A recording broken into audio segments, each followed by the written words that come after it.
Welcome to the Performance Enhancing Podcast. It's like steroids for your brain. A podcast for people that want the best info, but just don't have the time. Get your podcast fix with the Cliff Notes versions of your favorite podcasts. No fluff, just the actionable golden nuggets.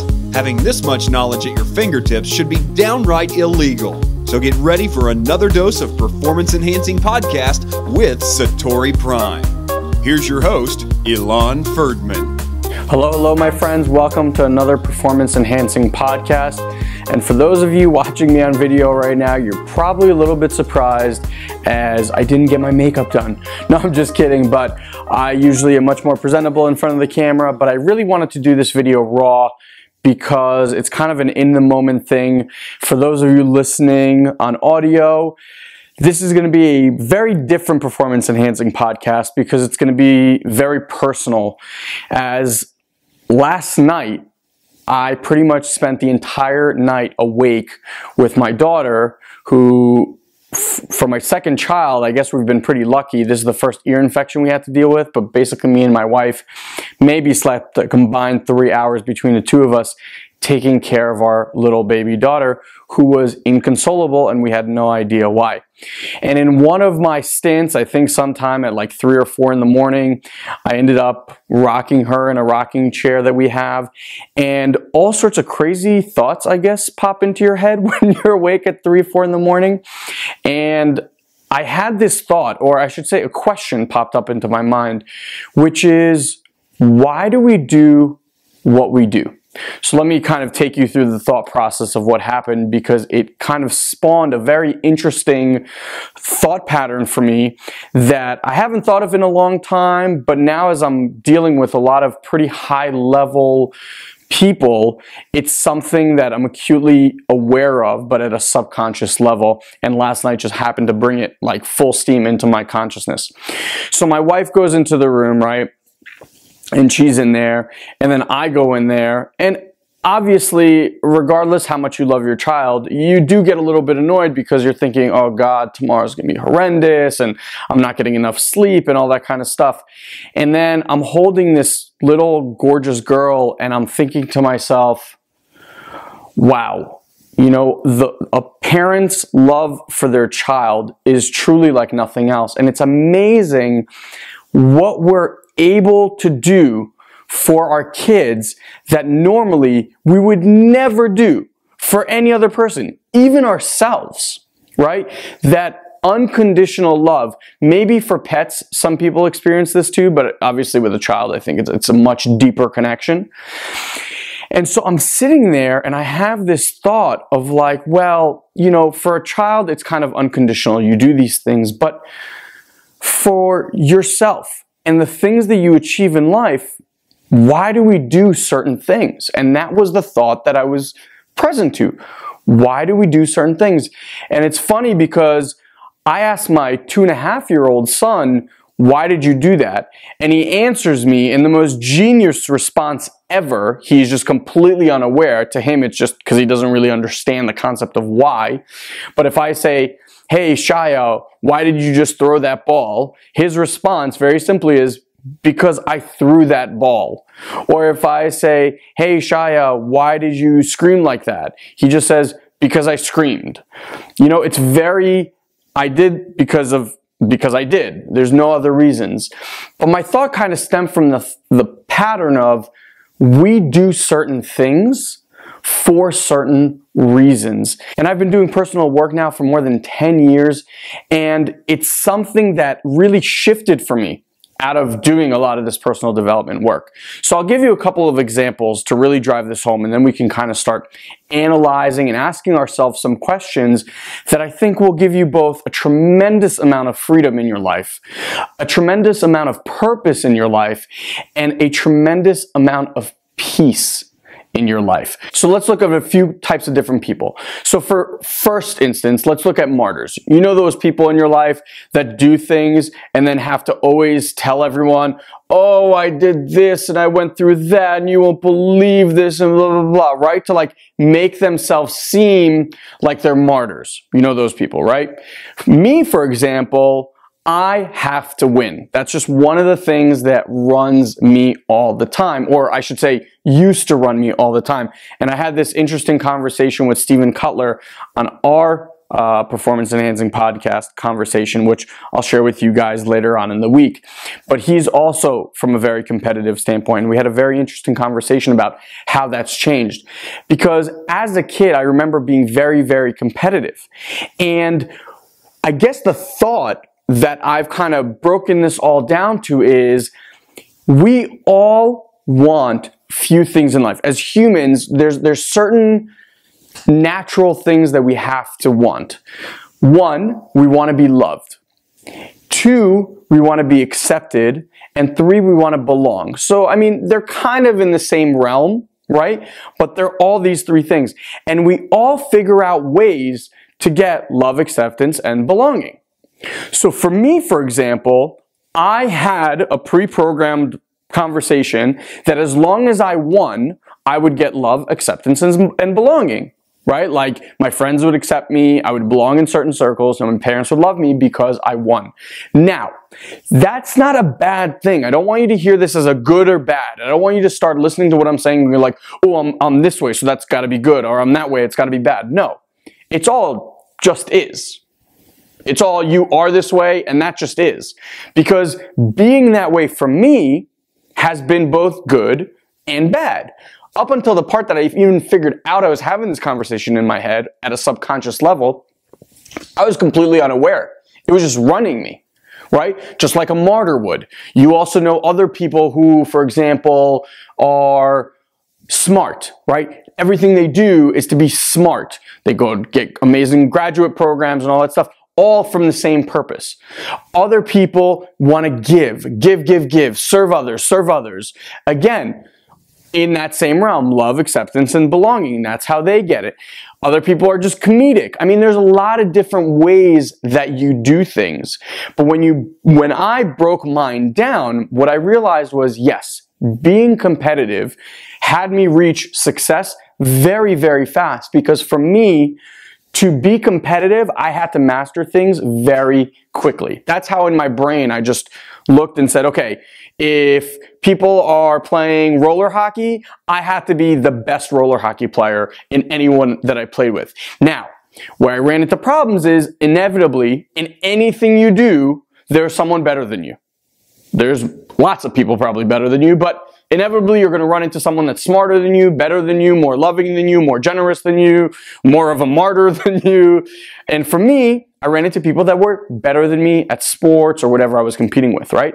Now, at the time I was a kid, so I didn't really register, but as I started looking at myself as I got older, what I noticed that I did was I would kind of try to cut people down in my head.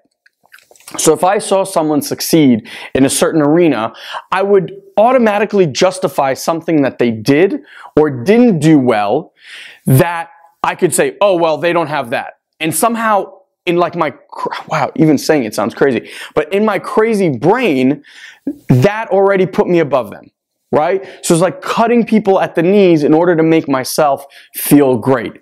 Now, when you do anything in life, right? You do things for a reason. So the question that popped up in my head was, why do you do the things you do, right?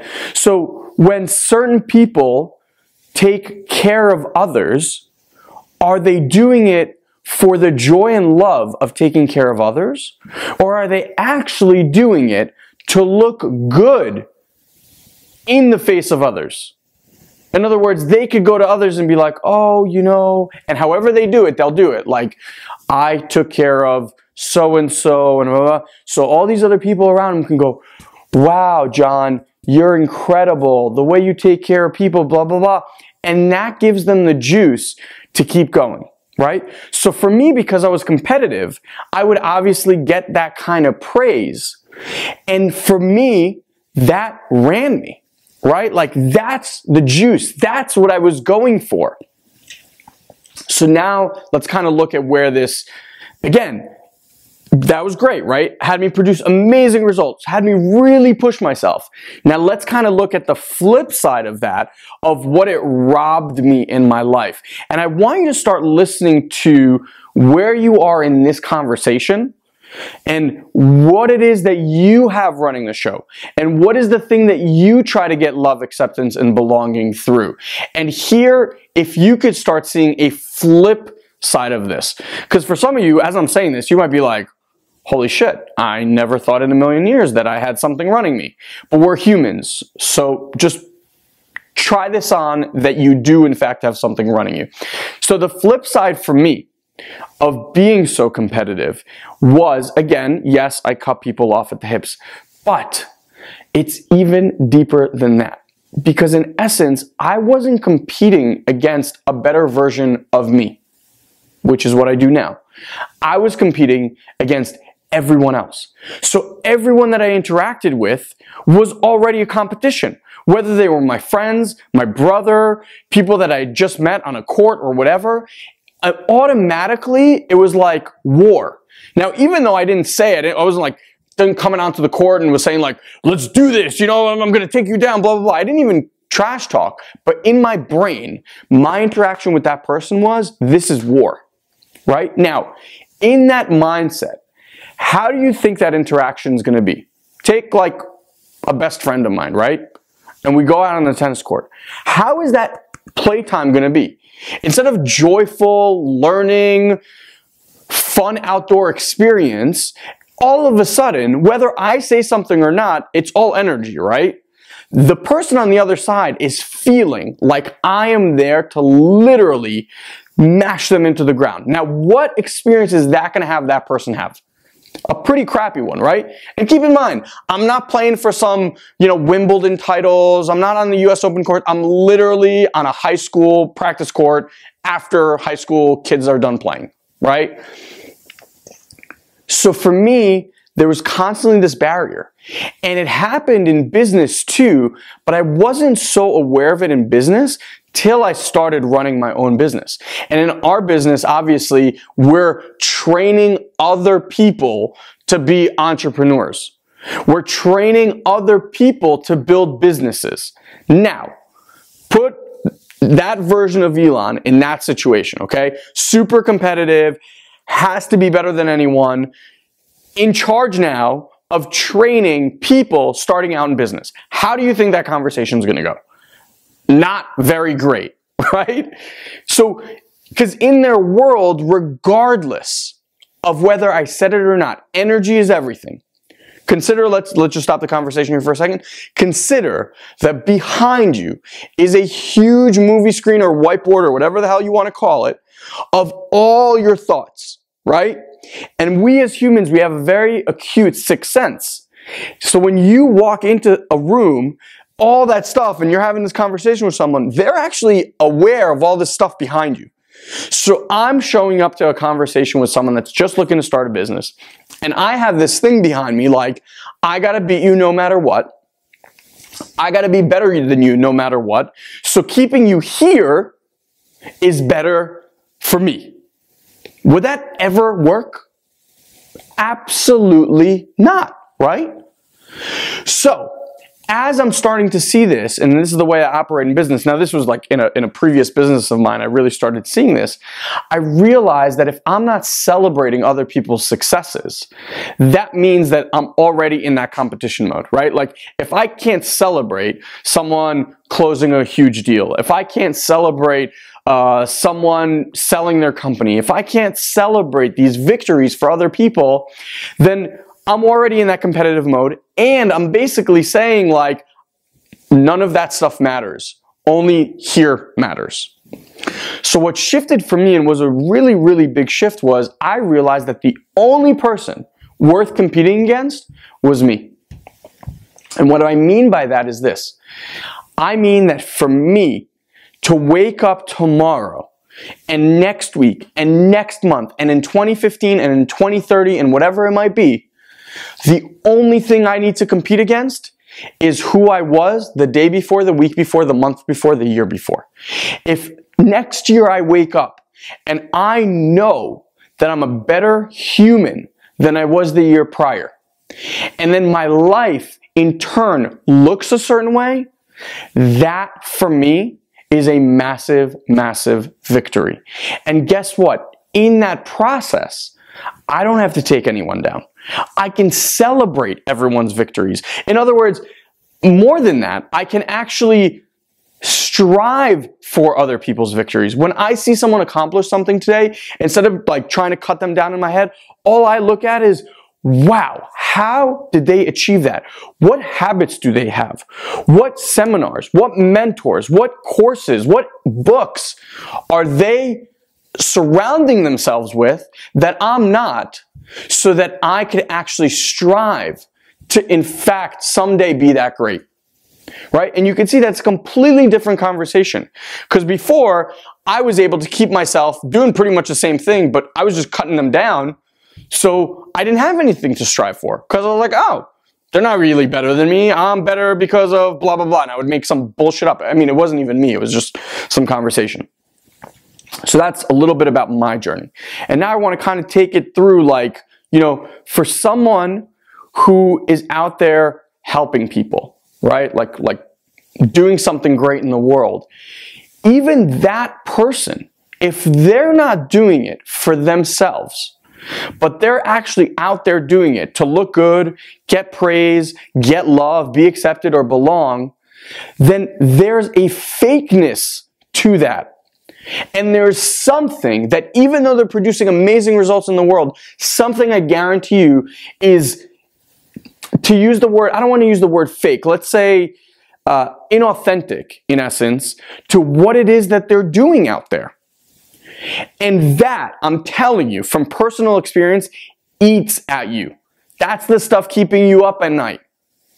Because you're not actually doing things for you. You're doing things for some external thing that you're expecting in return. So you can walk into a room and share a story and have everyone go, yay, John, or yay, Sally. Rather than the only person you ever have to do that with is you. You celebrate your own victories. You celebrate how great you are. You don't need anyone out there to tell you, because you know when you go to bed at night, did you do the things that you wanted to do today? Did you accomplish? Did you get yourself one step closer to that vision or mission that you have in front of you? My vision with my brother in Satori Prime is to impact 1 million people's lives in the most massively positive way. Break down all the barriers that they think of what reality is and isn't, what's possible for themselves in their lives. That's my mission. Every night, the only thing I weigh myself against is, did I get better at providing that mission to become a reality in the world? Period. End of story. Now, old Ilan would have competed with every person along the way. And guess what? That meant I wasn't even on the way to my mission. That means I was out in some side streets trying to battle with some guys in some God knows where. So whether you do things because you're smart, these are all things that were ingrained in us when we were really, really young, because our parents or grandparents or people that we surrounded ourselves with gave us some sort of praise when we were very young, and that's how we built a personality. So the people that are the smartest people, that's because they did something cute and smart when they were kids, and everyone around them was like, oh, you're so smart, you're so smart, you're so smart. And in order to get that feedback from people more often, it's like a drug that we get addicted to, we need to do bigger and bigger, smarter things. And for me, with competition, it was like bigger and bigger competition. Do more and more, do more things, do better things, get better at them faster, all this kind of stuff. And you know what? It's draining. At the end of the day, it is just draining. So I'm sitting there with my daughter Aaliyah, who has an ear infection, which we found out today, and I'm sitting there holding her, and I'm realizing that I'm holding her not because I get to tell people, oh my God, I'm such a great dad because I was up at 4 in the morning with my daughter. It's because I love this being so much that the only thing important in that moment was that being. Not me getting praise, not me getting a raise, not me getting patted on the back by everyone around me. No, it was literally just for that being. And that's when everything kind of started. I was kind of looking at it and going, isn't it amazing when we can just do things for no other reason than to do the thing? So like I said, my son, who's much younger, who's 2.5 years old, when I ask him, why did you do something? Why did you turn on that light? Because I turned on the light. Why did you throw that toy? Because I threw that toy. And you know what? That is the most genius response. It's almost so Zen and Buddha-like that all the stuff that I'm sure is going to come in the way as he gets older is like, I wish you could just keep that forever. Because the only reason you ever do anything that you do should be for that reason alone. So if you're out there making a difference for people or taking care of people, then that should be the only reason that you do things. And I'll just share with you one other quick little story of when I first got the glimpse of this was, as a kid growing up, by the time I think it was around 11, I saw either The Firm or A Few Good Men, whichever came first, and I saw Tom Cruise being an attorney, and I said, wow, I want to be an attorney. And ever since then, everyone around me was like, Ilan, you'd make such a great attorney. I could speak comfortably in front of people. I loved it. I got to high school. I started doing mock trial. By year 2, I was an attorney in mock trial. By year 3, I made a girl cry on the stand, which was like one of the highlights of my life. I still remember it like it happened yesterday. And I was addicted. I was like, I'm going to be an attorney. And all through high school, that was the goal. All through college, that was the goal. Took the LSATs. Didn't do so great, surprisingly. Actually, not surprisingly. Didn't study. But took the LSATs, went to apply, took my first personal development course, okay, which was Landmark Forum back in 2003, so 11 years ago now. Came out of there and walked up to my parents and said, sorry to tell you this, guys, but I'm not going to law school. Because you know what? What I realized in that moment was I wasn't going to law school for me. I was going to law school because all of the love and all of the acceptance and all the belonging that I was getting from everyone else who was praising me that I wanted to go to law school.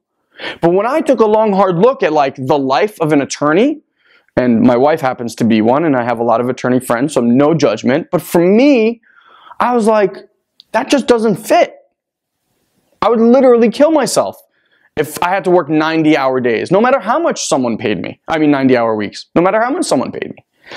And so in that moment, that was the first time I got a glimpse of, wow, like my life has been run by external factors. My life hasn't been by my choosing. It's been because I got rewarded by this feeling, like a drug, and I wanted more of it, so I did more. So the question I want to leave you guys all with, and here's what I'd like you to do. I'd like you to head over to iTunes and leave a rating and a comment about this specific episode and let me know what it is that you saw for yourself out of this conversation.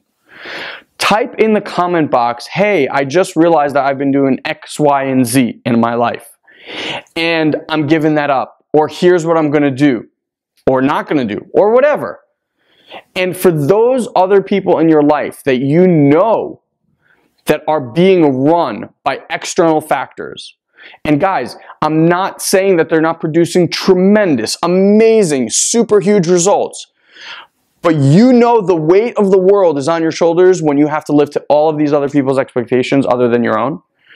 If you could give them that kind of peace, that kind of release, that kind of weight lifted from them, share this message with them. Because for me yesterday, it just kind of crystallized into something so clear, and hopefully, I was able to share that with you. So I know this is kind of a little bit different of a performance enhancing podcast than we have, but again, if you're not living by your own standard, but looking at all these other people for the standard, then you're not living your peak potential. You're literally living other people's peak potential. And what kind of peace and freedom and love will you experience when you finally live a life of your own choosing?